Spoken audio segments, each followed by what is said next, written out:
Hey, this is Alex Shaw, and you're listening to The Soul of Life. I tell you that you're pretty, 'cause I can't get enough. How do you know that you're conscious? I mean, don't you just kind of know?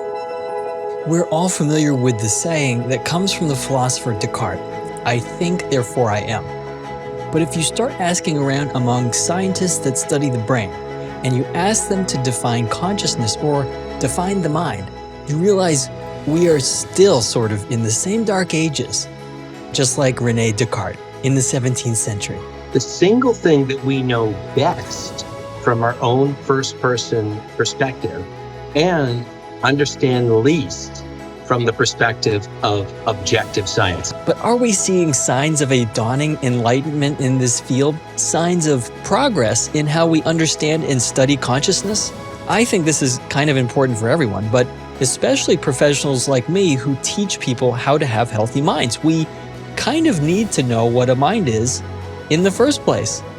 So I spoke with Dr. Jonathan Schooler, a professor of psychological and brain sciences at UC Santa Barbara, someone whose resonance theory of consciousness is kind of becoming like a grand central station, a hub that 19,000 academics cite in their own research. What I think is one genuine possibility that consciousness represents some fundamental aspect of physical reality, and that through some process, and we speculate it's resonance, that smaller bits organize together into increasingly larger hierarchical organized conscious states. We talk about the implications of his theory in which biological systems within our own body and between all matter itself can develop a rhythmic sync with each other, a kind of harmony that allows them to enhance and modify each other in certain circumstances. If you take two metronomes and you put them on a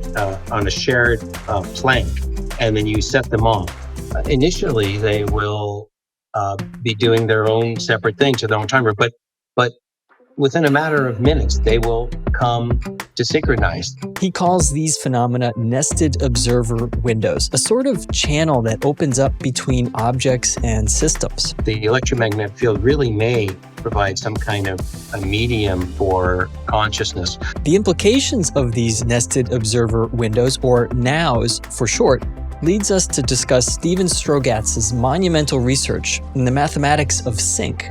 Not only do we have a shared resonance between different portions within our bodies, but also between people. And we discuss practical implications for being focused. What I like to say is, are the lights on and is anybody home? There's this bumper sticker that I quite love. Don't believe everything you think. Just because some chatter went off in your head doesn't mean that you necessarily have to endorse that. Schooler's lab has expanded on the conventional and two-dimensional thinking about mind wandering as always being associated as problematic, usually linked to anxiety and depression. When people are mind wandering, they're less happy than when they're on task. But he's discovered what he calls the silver lining of mind wandering, or at least certain types of it, that he calls mind wondering, because he figured out a way to measure what people were doing when they had the most creative ideas in their day. The ideas did not happen when they were at their desk. They happened when they were in the shower, mind wandering. They happened when they were gardening, when they were, maybe even paying the check. Night dreaming or daydreaming may be the solution to cracking that impasse. Where's the line between mind wandering and mind wondering? You don't want your surgeon mind wandering. We'll talk about how to create observer windows, more mindfulness in your own mind that can lead to more productive and successful habits. All of us can move on virtually every dimension that we're interested in. And this is the importance of what's known as the growth mindset, the recognition that you can really develop in virtually any area if you set your mind to it. Welcome to The Soul of Life. I'm Keith Miller, and this is episode 17 of season 2, Mind Wondering, the Resonance Theory of Consciousness. My guess is that, some significant proportion of all creative ideas have happened in showers. Keeping me up 2 cups of coffee. Baby, you make me feel so lovely. I keep on running, no, I should've wanted a high.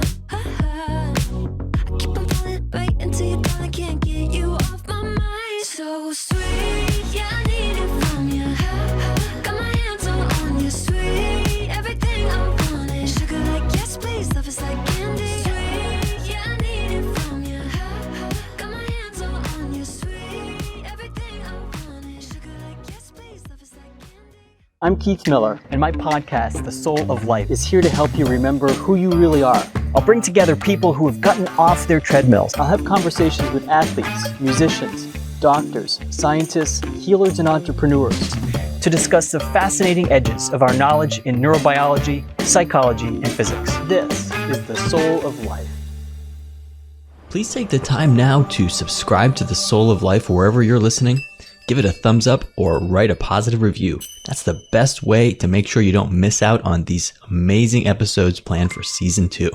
Dr. Jonathan Schooler is a professor of psychological and brain sciences at University of California, Santa Barbara.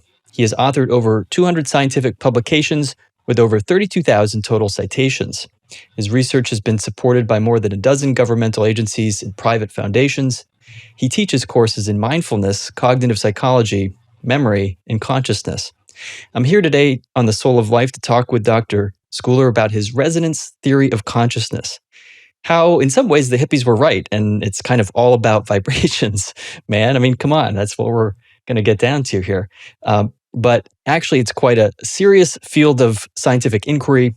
And if there's one episode that I could call maybe a banner episode for my podcast, The Soul of Life, it's this very subject, what we call our consciousness, or in many traditional settings, our soul.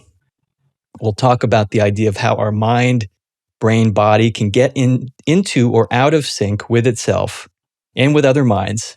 And what I think is a hopeful message of neuroplasticity, that is the ability of the brain to reorganize itself and grow and adapt to overcome chaos and get back into the flow of life. Dr. Schooler, how are you? Welcome. Thank you, Keith. It's wonderful to be with you.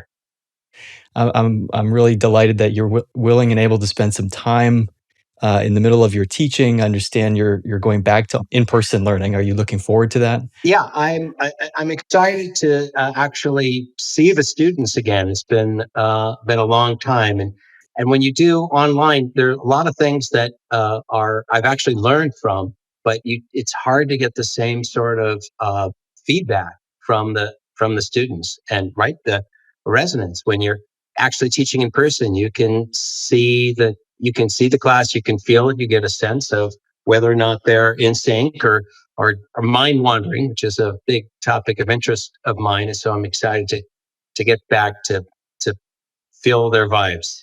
Yeah, that's cool. I mean, I use that term a little bit tongue in cheek and following in line with some journalism that was following your work and kind of talking about this idea of, the vibes and everything. And we can joke about it, but actually in my field, in our field, in applied psychology and clinical psychology, we really do talk about resonance. We talk about feeling energy from people. And I think, I think everybody understands that idea that you get energy, or energy comes and goes in our body. I mean, like that we are energetic creatures, electrochemically speaking. So we're not talking about anything weird here, right? But there is that interesting sort of subset of definition that comes from it. Tell me of how you came to study consciousness and why is this important to you? Yeah, well, I've been interested in consciousness ever since I was a teenager. I'm actually from a long line of psychologists. Both my mother and father were academic psychologists. My brother, now my son, my daughter, aunt, uncle. So consciousness is psychology is sort of run in the blood, and consciousness has been a big part of that. When I was 14, my father gave me a book by Alan Watts called "The Book on the Taboo Against Knowing Who We Are." If you haven't read it, it's a short book, and it really changed my life. It was really all about thinking about consciousness and the place of consciousness in the universe. Say the name again of the book, if you don't mind. It's called "The Book on the Taboo Against Knowing Who You Are" by Alan Watts. Mm. And I became interested in the Tao of physics and the whole sort of East meets West topic area, which I think many people at that time were, but it really stuck with me. I should say that when I was in graduate school and even as a assistant professor, consciousness was still very much of a taboo topic in psychology. It was really sort of considered far afield from we had been steeped in something called behaviorism. Just looking at behavior and consciousness just seemed too ethereal to track. Back in 1993, Jonathan Cohen and I organized a meeting on consciousness, scientific approaches to consciousness. And at the time, it seemed like a kind of radical thing to do. But now I'm really delighted to see that consciousness has really become much more mainstream, and all of us who were sort of closet admirers of are now able to really come out of it and acknowledge how important and interesting a topic it is. Right, right. I suppose in some ways we're standing on the shoulders of others like John Kabat-Zinn, some of these people who have come, like you say, out of the closet, as in his case, a Buddhist and Eastern tradition, but also a molecular biologist and able to speak to scientists and people like Dr. Daniel Siegel, who we both know and admire at UCLA, one of my teachers over the years, on neuroplasticity. These people who are able to speak the language of both perhaps the spirit and soul and of science, and that we're seeing, okay, these religious folks, these ancient traditions, they have a language that's not clearly scientific, but they're talking about an experience that's real. And it's almost as if Absolutely. the scientific community is able now to pick up on this and use it. So that's exciting to me. Absolutely. I think in addition to consciousness becoming an acceptable topic for scientific study, mindfulness is another beneficiary of this greater open-mindedness that science is taking. And John Kabat-Zinn, absolutely, and Dan Siegel, another researcher I really admire, Richie Davidson, all managed to take this concept that was, really pretty much embedded in Eastern religion and recognize the psychology that's embedded in it. And now there's just been literally thousands of studies looking into mindfulness and the ways in which mindfulness can be integrated into our lives, the techniques and the sort of the remarkable different areas and degrees to it. A practice of mindfulness can be really helpful. And indeed, we've made it a center here at UCSB, the Center for Mindfulness and Human Potential, where we're really dedicated to understanding how to take a very secular version, which is really about helping people to be grounded in the present, to enhance their focus, and to be a little bit more non-judgmental about the thoughts that cross their mind. There's this bumper sticker that I quite love: don't believe everything you think.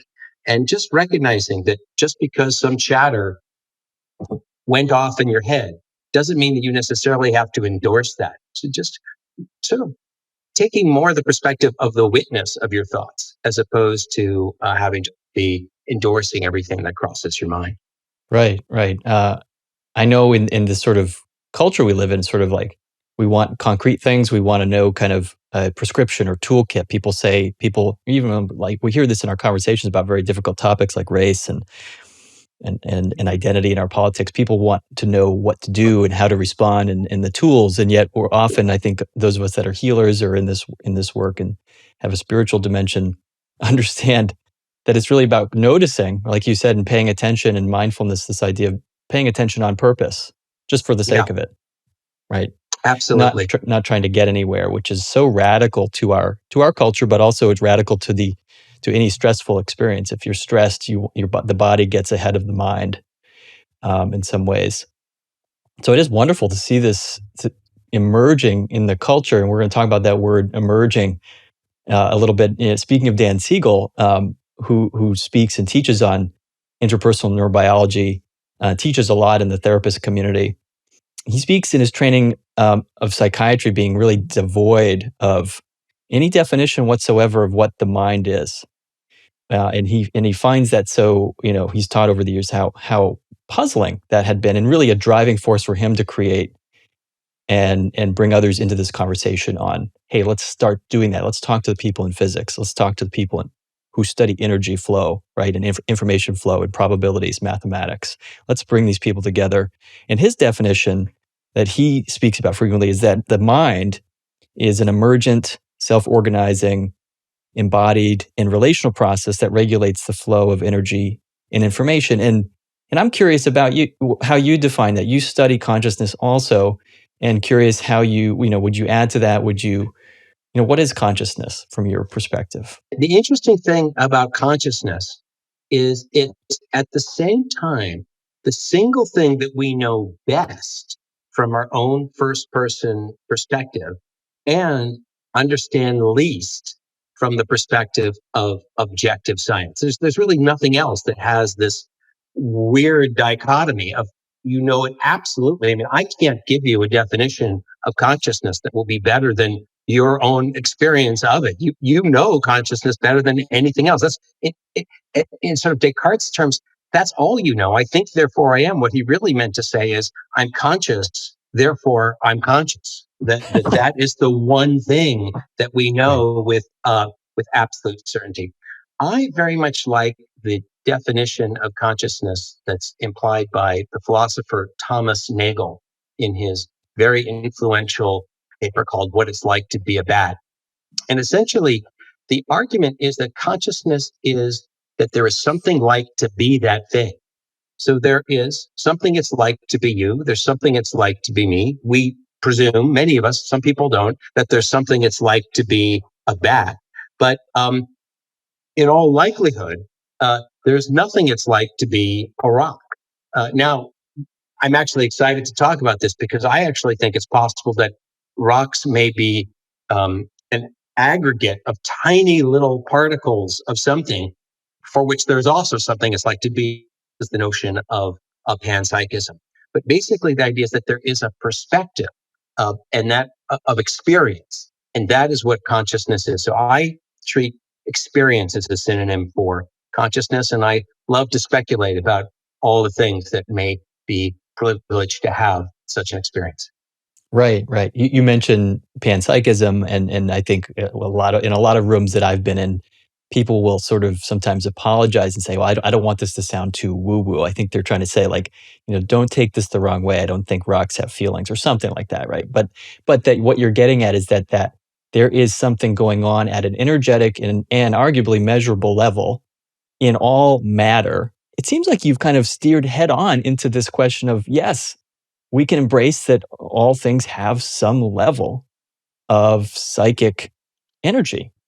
When it comes to consciousness, given how difficult it is to explain what's known as the hard problem, which is how is it that this 3-pound meatloaf of a brain is able to create subjective experience? And the fact that we really do not have even an iota of an idea of how the first person experience emerges from the objective world, that it's really important to maintain humility and to recognize that there are a variety of classes of explanations. I have a spirit of open-mindedness, really explored what I think is one genuine possibility, and that is that the consciousness represents some fundamental aspect of physical reality that is instantiated potentially at some very, very tiny, maybe strings. Who knows what the smallest unit of it is, and that through some process, and we speculate it's resonance, that smaller bits organize together into increasingly larger hierarchical organized conscious states. So I think that is a very plausible account known as panpsychism.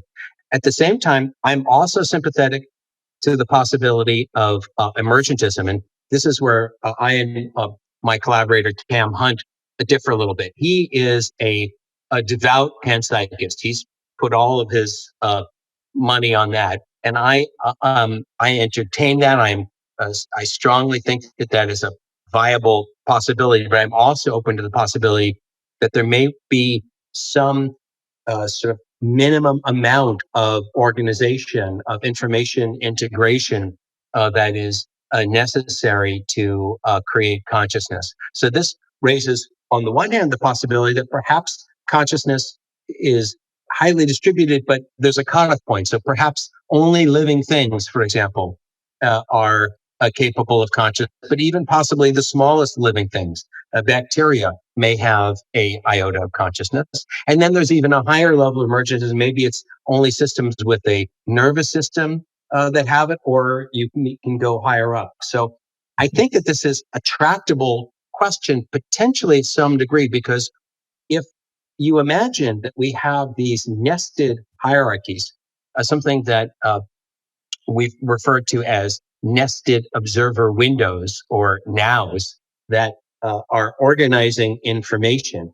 And it may be that these nested observer windows are conscious at all different levels. So cells and then brain regions may each have their own separate consciousness, or there may just be in an individual's brain just one center location for consciousness. I think all of these are possible, but I am delighted and enjoy talking about the really intriguing possibility that consciousness goes all the way down. Right, right.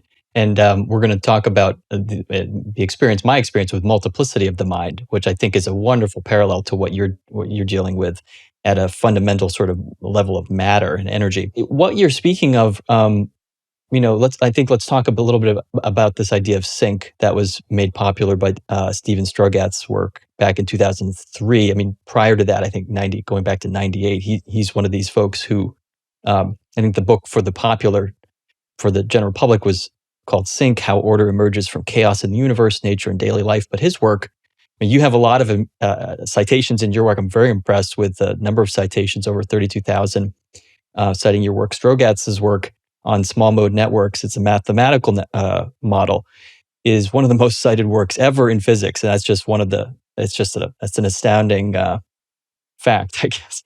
But it says so much about how fundamental these questions are. Some of his examples, I want to talk about this on the macro for a moment. Things like the way the Earth and the Moon phase sync, so that the face of the Moon, we are always seeing the same face of the Moon, right? And it's like, well, you can look at that and say, wow, there seems to be some divine order to this, or but you begin to see this sequence happening in lots of other places. How birds navigate together, or how fireflies all decide to light up at the same time. And there's maybe other examples you might be able to speak to, but I think you're speaking to this idea that we can see it on the macro. We kind of know that there is this extremely, for one thing, just beautiful. When you see sync in nature, it's just beautiful. It's like, what? It's mysterious. It's awesome. It's happening in our heart, the way our heart beats every second. All these muscle neurons that fire together at the same time, coordinate. And of course, we don't have to talk about the mathematics because that's neither one of our field here. But what's your take on how influential Strogat's work is? Yeah, I think that Strogat's has really had a huge impact in terms of us appreciating the magnitude to which synchronization between different systems takes place, and also formalizing some of the mathematics behind that. One of the examples that he talks about that I think really helps to sort of capture the elegance of the synchronization process is if you take two metronomes and you put them on a shared plank, and then you set them off.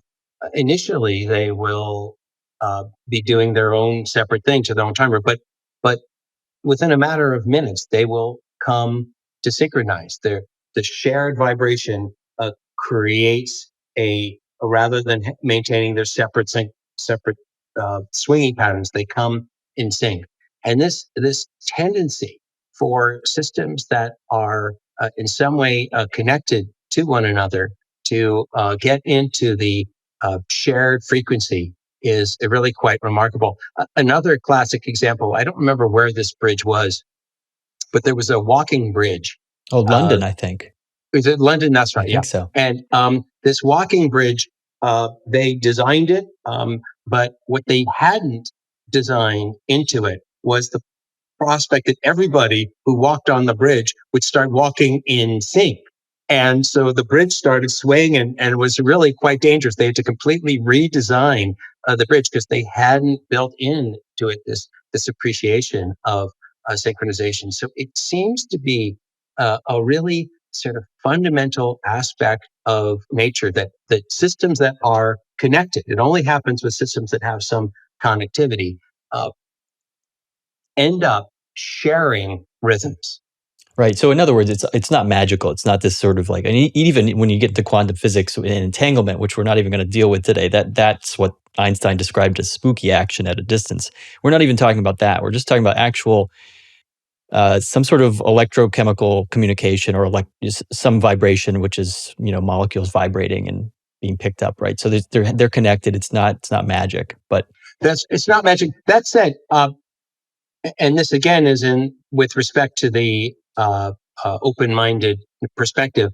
And I think it was sort of Arthur C. Clarke who said something like, everything is magic until we understand it. And so I do think that it is possible that there could be fields or kinds of vibrations that are as of yet not recognized that may also be synchronized. But that wouldn't be magic, so to speak, either. It would just be additional characteristics of reality that we come to understand. And if they do exist, if there are some, say, additional types of waves or manner in which synchronization could take place, it seems very likely that indeed synchronization would happen.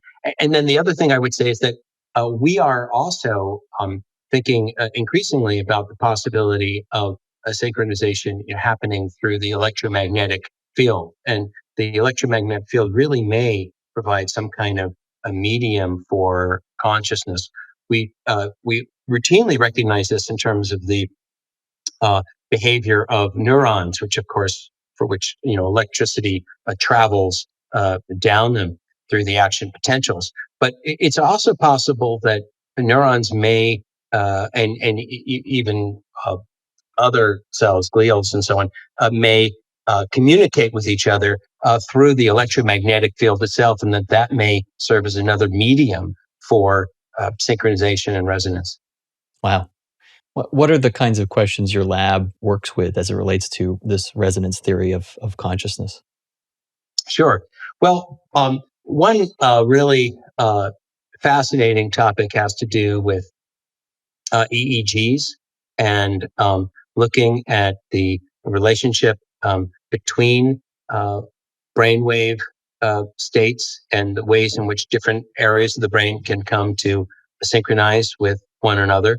And one of the intriguing ideas that we're just beginning to consider is the possibility that the brainwave states, that you may find resonance between different rhythms in the body. So we certainly see resonance, say, between brainwave, between one part of the brain and another. But what about between the brain and the heart, or between the heart and the gut? And so beginning to look for patterns of resonance from the very fast ones associated to the brains to slower ones, and seeing that the potential that even though they're at a very different scale, that there's still some kind of synchronization between them seems follows from our theorizing. And so that's an area that we're actively pursuing. So different systems within the body, like signals coming from the gut to the brain, for example. I forget, is that afferent or efferent? What signals? Yeah. And Right. and how they loop back. How they look back and how they get into resonance with one another. And then you might also expect that the further away they are, the slower the wave frequency, because the slower waves can travel further. The other thing that's really interesting is looking at the resonance between people. And the possibility that not only do we have a shared resonance between different portions within our bodies, but also between people. And it is very interesting that when people talk, there is a rhythm of communication, and that rhythm itself may actually be informative. It seems quite plausible that people who are more in sync in their conversations will have a more exciting, we'll have a better conversation. And we're even looking into creativity. So is it the case that when people are really in sync, which you can actually measure in terms of the pattern of rhythms, that they end up being more creative? So I think Right. the idea of looking at synchronization, not just stopping at the body, but between individuals is a really exciting direction. Right, right. To me, as a clinical in the field of clinical psychology, practicing as a psychotherapist, it's such an important question. I mean, I suppose it could be debated nature versus nurture. Are some people more mindful? Are some people born more with traits that allow them to be in rhythm with themselves and with others? But I never get. I sort of, to me, that's a hang up. Like I'm always interested in, well, how can we create either rhythms in our life or rituals. Rituals, I think, are something that I think we're still grieving the loss of our collective rituals together as a culture. But and seeing that played out in medicine, right? Seeing that played out in stress diseases. So I'm always interested in how we can find ways to reconnect or rediscover who we are, who we're meant to be, that sort of thing. And it sounds like this work has the potential to do that. Well, I do want to come back to this idea of a couple things. First off, yes, almost always when you say, is it nature or nurture? The answer is yes. There's always going to be a nature element and a nurture element. And at some level, um, for all of us, there's probably some sort of uh, pre-existing range on any attribute that we will fall in. But all of us can move on virtually every dimension that we're interested in. Right. And this Right. is the importance of what's known as the growth mindset, the recognition that you can really develop in virtually any area if you set your mind to it. And there's so much research which shows that when people adopt a growth mindset, appreciation that they can cultivate skills, that really is true, and it really can be helpful. And I do Right. think that we can uh, learn to build rhythms and an appreciation of them. One very powerful technique to get in sort of in touch with your own rhythms is, of course, meditation, coming back to the topic of mindfulness. And we have this rhythm that we live with 24 hours a day, which is our breath.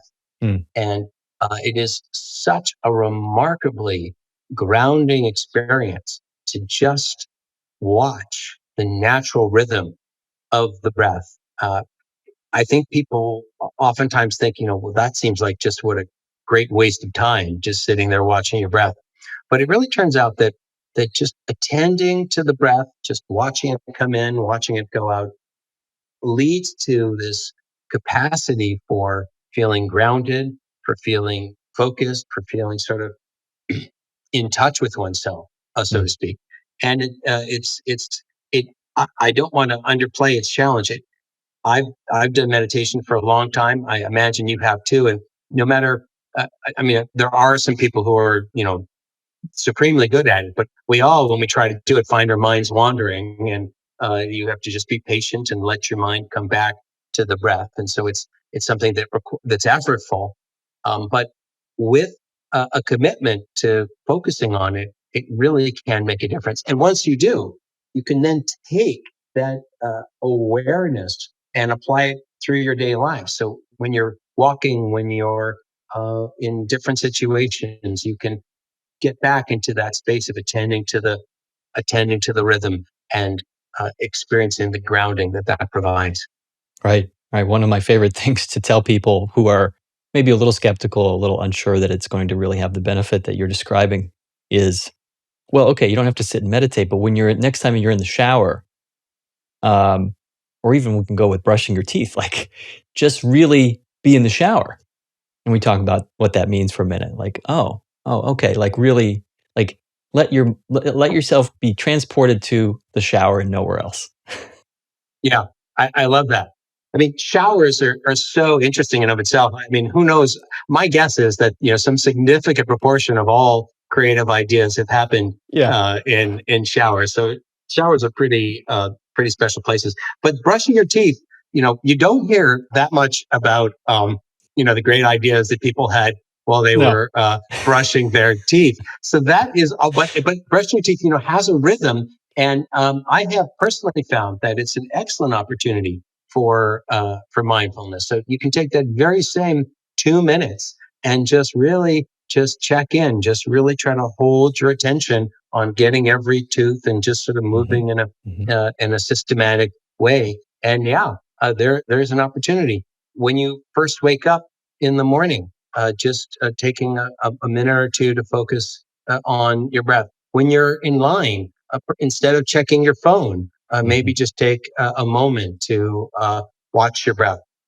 Walking places. There's so many opportunities to fit in mindful moments. Right. I remember when there's a study that came out. It's also a highly studied, cited study on happiness and satisfaction.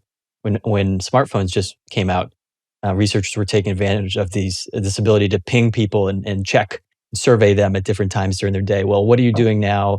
And so people would report what they're doing, and then they would ping them again. Well, can you rate on a scale of 1 to 10? Are you actually paying attention to what you're doing, or are you distracted? And then how happy or unhappy do you feel? And overwhelmingly, people who reported that they were actually paying attention to what they were doing, whether they were in traffic or, to your point, in a line for their COVID vaccine or something, even if it was a painful experience or uncomfortable experience, they reported happiness or satisfaction if they were paying attention to what they were doing versus if they're in traffic and fiddling with their radio and phone and mind wandering. And now I want to point out for people that when you mention mind wandering, you've spent more than I think the average person who teaches mindfulness, a good deal of critical time in your labs looking at mind wandering. Can you speak to that work that you've done? Please take the time now to subscribe to The Soul of Life wherever you're listening. Give it a thumbs up or write a positive review. That's the best way to make sure you don't miss out on these amazing episodes planned for season 2. Sure. Well, and I have to admit that in psychology, research is me search oftentimes. And so not only have I spent a lot of time studying mind wandering, but I've also spent a lot of time engaging in mind wandering. And the research that you were just describing by Killingsworth and my good friend Dan Gilbert it was titled "A Wandering Mind is an Unhappy Mind," and their finding is quite robust. When people are mind wandering, they're less happy than when they're on task. But I do want to say a couple caveats about that. The first is that we have a follow-up paper called "The Silver Lining to a Mind in the Clouds," and this was based on sort of my experience as a absent-minded professor, that routinely I will be walking along with my mind in the clouds, but and sort of rather oblivious to who walks by and the world around me, but quite happy. And the reason is because I'm thinking about something that genuinely interests me. I'm thinking, I'm the absent-minded professor, mind wandering about mind wandering, and what we found is we replicated Killingsworth and Gilbert. So overall, when people were mind wandering, they were less happy than when they were on task. But if they were mind wandering about something that they were especially that they were especially interested in, that were really curious about, they were actually happier than when they were on task. So there's a particular kind of sort of mind wandering about interesting topics that really engage you, something that I call mind wondering, that seems to be very different. And so it seems that all mind wandering is not created equal. If you're worrying, if you're perseverating about concerns that are in your future or something that you did in your past, that is likely to make you less happy. But if you are thinking about something that you're really interested in, really excited about, that can be helpful. So I think there really is sort of a middle way. It's important to be present. It's important to cultivate an awareness of our situations. It's important to recognize that when we want to focus, we can, and that we have the control, the reins of our minds to be able to really target the topic that we want to attend to. But engaging in playful, creative wandering of the mind can also be pleasant. And we also have research that shows that about 20% of the creative ideas of writers and physicists that we sampled, we gave them a daily diary, and every day, did you have a creative idea? And asked, when did you have it? What were the circumstances? And what we found is about 20% of the time, the ideas did not happen when they were at their desk. They happened when they were in the shower, mind wandering. They happened when they were gardening, when they were, maybe even paying the check. And um, and these ideas were as creative as the ideas that they actually had when they were at work. So it seems that mind wandering can be very problematic. It's associated with uh, traffic accidents. It's associated with, we've shown that it's associated with poor reading comprehension. Everyone has had the experience of reading along and suddenly realize that their eyes are moving across the page, but their mind has been elsewhere. And that is decidedly associated with poor reading comprehension. Same in lectures. People mind wander in lectures. They don't retain the information. But there's an upside to mind wandering, which is that it can be an opportunity to have creative ideas. And the creative ideas that people have when they're mind wandering seem to be of a particular type. They seem to be overcoming an impasse, something which you were stumped on. So, that old expression, I need to sleep on that. Well, sleep on it or mind wander. Night dreaming or daydreaming may be the solution to cracking that impasse. Right. And it's, which is just fascinating what you're saying. And I'm thinking of so many connections to how we help people in the mental health field get in touch with, especially my work with IFS, internal family systems, Dick Schwartz's work with natural multiplicity, which presents this model of this idea that the mind has all these different parts, and that we can at different times be either connected to them sort of as the hub or the orchestra conductor, or dissociated from them. And when they are taking over, and I want to ask you about the distinction here between maybe a dissociative state or a state that could get us into trouble. Let's just say we've wandered so far that we've really, we've ignored our wife and kids or something. Now they're yelling at us, or the driver behind us is honking at us. Do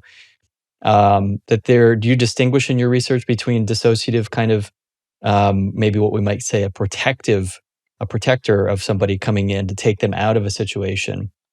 They just can't stand this lecture they're in with you, and it's so painful. It reminds them of something shameful, or who knows? They're just taken out. Versus they're stimulated by curiosity and the resonance with you, and then they're taken into a higher place. Do you distinguish between the two?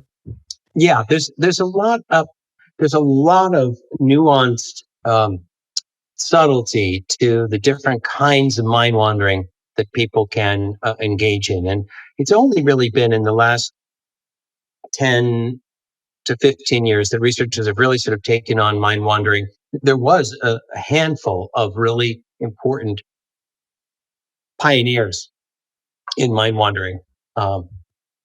Jerome Singer and various other anthropos who really sort of set the stage. But it's only really been in the last 10, 15 years that there's been this sort of cottage industry of research in mind wandering. And initially, the focus was just sort of on task versus off task.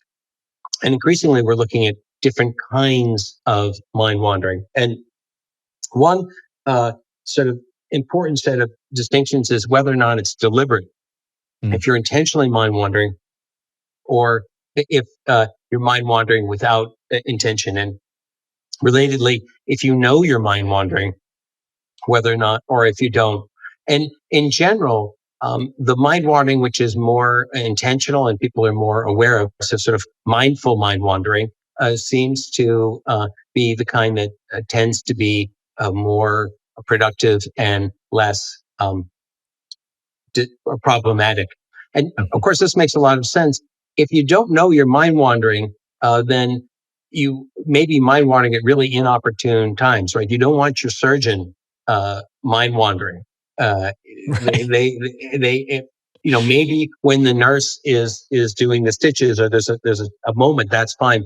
And we find, for example, we looked at pilots and Mm. found that they were strategic in their mind wandering. They mind wandered, at certain times, and then when things got challenging, they brought it back to task. So there really Mm. seems to be a variety of different kinds of mind wandering, and they have different characteristics.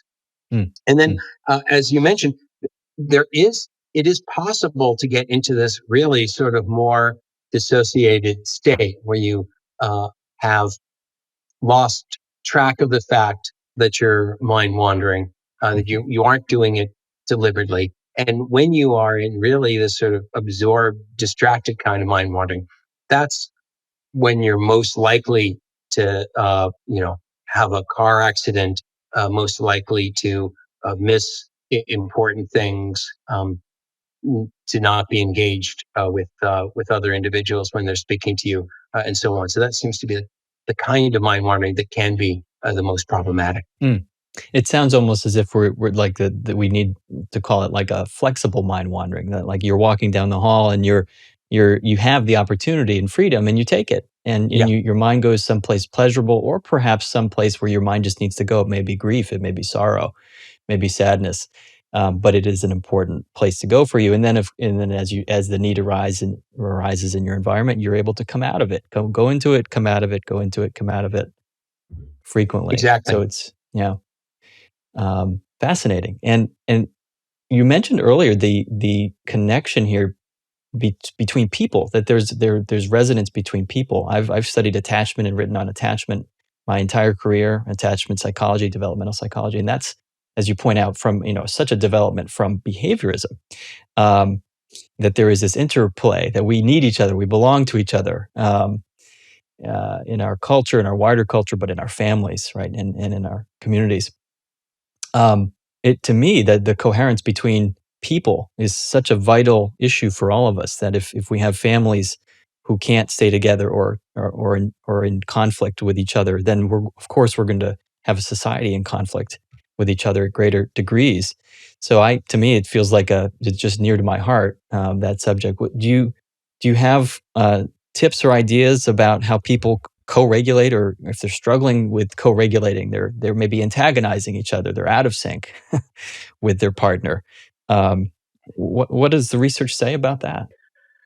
Well, there's some very interesting research which this is research that Talia Wheatley at Dartmouth was involved in, that had individuals listen to material together, or actually they listened to the same material, and then she looked to see the degree to which there was a similarity, so a certain kind of synchronization between their brain activity, uh, a- as a function of when the material was happening. And what she found was a really interesting pattern. The people friends showed the greatest amount of synchronization, and friends of friends showed a lesser degree, but some synchronization. But friends of friends showed no synchronization at all. So it's actually interesting that we actually choose people to spend time with who are more literally synced up with. I Mhm. think this is a really a fascinating a phenomenon. So it suggests that uh, spending time with the people you really care about is a way to spend time with people whom you'll be in sync with. Mm. In terms of how do we learn to increase our synchronization with others, I think that's a, a really intriguing question, and I'll sort of throw two uh, maybe contradictory ideas out at you, and we'll see if we can Yeah. unpack them. Uh, on the one hand, I there's this thing that I refer to as meta awareness, which is where your awareness of your awareness. And this comes up all the time in the case of mindfulness. So when you realize that your mind has wandered away from the breath and you catch yourself and you bring it back, that's a moment of meta awareness. When you're reading and you realize that your mind has wandered and you have to figure out where you were last paying attention, that's a moment of meta awareness. And so meta awareness can be very useful for helping us to sort of get our minds where they can be.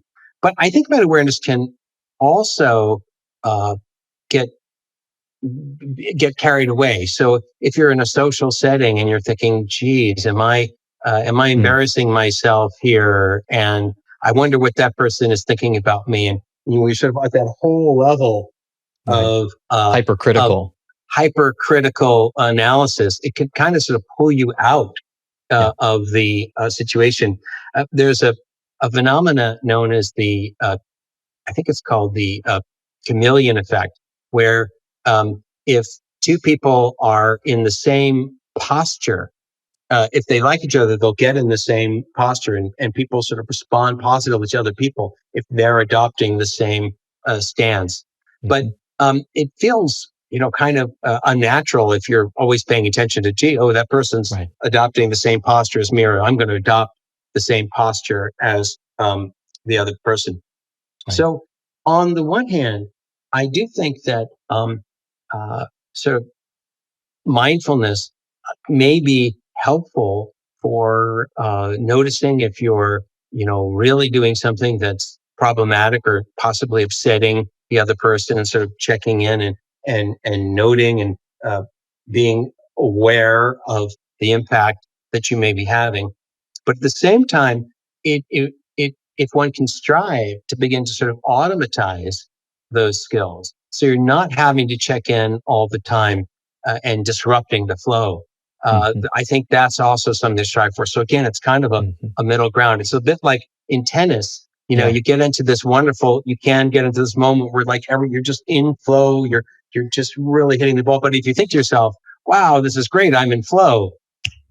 Yeah. It can knock you out of it. So it's sort of this delicate balancing act between being attentive to things that can sort of help create a good dynamic, but then letting go of them and letting the natural rhythm of the conversation, the natural rhythm of the interaction take over. That makes a lot of sense. It sounds like practice really does, like whether it's tennis or anything else with our loved relationships. I don't think I necessarily signed up for 20 years of marriage thinking that, it's going to take all this practice. I thought, we're just going to be happy together and it's just going to happen.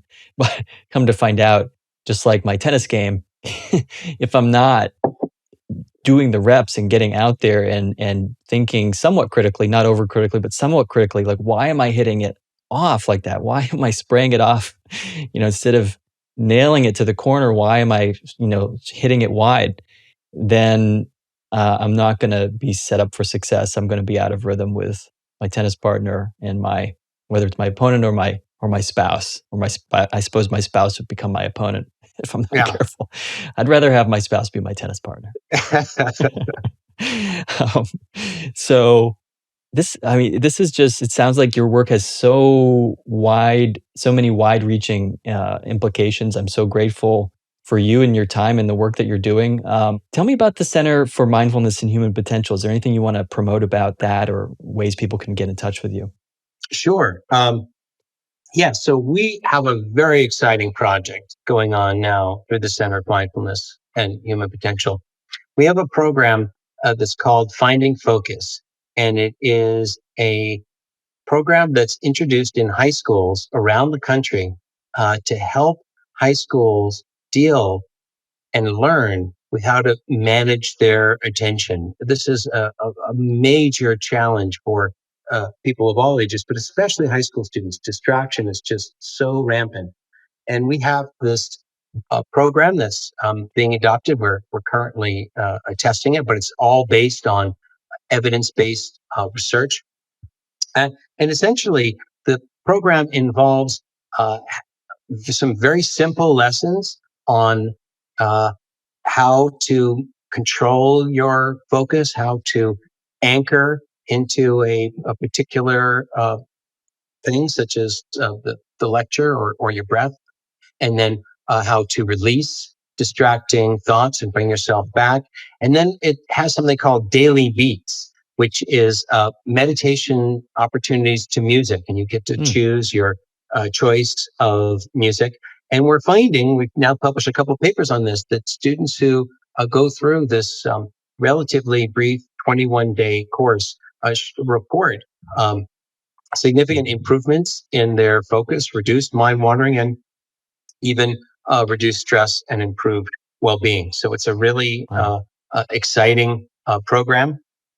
And if you're interested in learning more about it, you can email me at schooler@psych.ucsb.edu. That's psych.ucsb.edu. And we're also, we provide this to schools, so you can encourage your school to get on, and currently offering it for free. So it's a really exciting program. We'd encourage your listeners to avail themselves of. Great. I will get on that in our county, in Montgomery County, Maryland, here, and get and check it out and see if I can put it in the hands of people that can do something to give our students, these resources. I have 2 teenagers. I don't know if you have kids, but it's something that is near and dear to my heart to know how fragmented, how demanding their attention is, how many demands are on their attention. We want to give them the phones. We want them to be able to be in touch with us and be safe. And at the same time, the world that opens up to them is not a world that I'm excited about as far as the fragmented attention. I've read something about, nowadays that we're switching tasks every 10 minutes, like, instead of being able to do deep work. So this skill, it just strikes me as how important it is. We're dealing with an epidemic of depression and suicide in our culture, that if we care about those things, which I think we all do, way upstream is this really low-hanging fruit. Hey, we can teach our kids how to settle into a rhythm in their body, and realize that the tools that we give them to do their work, like their phones and computers, they're not bodies, and they're not going to be syncing up with us. They're going to be in some ways taking energy from us. We need to find other ways to. And it's so hopeful to me. There's a lot of bad news we can report about kids these days, or technology these days, but I think of it as, wow, there's so much low-hanging fruit. The brain and mind and body respond. Like you said, it's like 2 or 3 weeks. You see results, and you see a difference in people's affect and their concentration levels. That's Absolutely. remarkable. Yeah, I think there's a real promise that we can teach our kids habits of mind that will put them in good stance and will help them to learn to balance the increasing variety of demands on their attention. And yes, our smartphones and tablets, can be a source of distraction, but they can also be a source of learning mindfulness, and can be beneficial, and they can even teach us to put them down. So there's hope. Yeah, there's hope. Well, it's been great getting in sync with you, Dr. Jonathan Schooler. I really appreciate your willingness to speak on this topic, and just the incredible work that you're doing. Thank you very much. It's been my pleasure, Keith. Thanks for listening to The Soul of Life. This is Keith Miller. Oh, and don't forget, please leave a thumbs up or a like for this episode wherever you're listening, so that others like you may find the soul of life. I mean, really, it's not every day you get to share the soul of life with someone. Okay, so you can post a comment or question on souloflifeshow.com. I'd love to hear from you, and please subscribe now to get the next episode. I look forward to sharing more of my soul of life with you. I like it, and it's not harsh to my eardrum. All right, I will go. The reason why my evaluations have gone up is mostly due to the bird.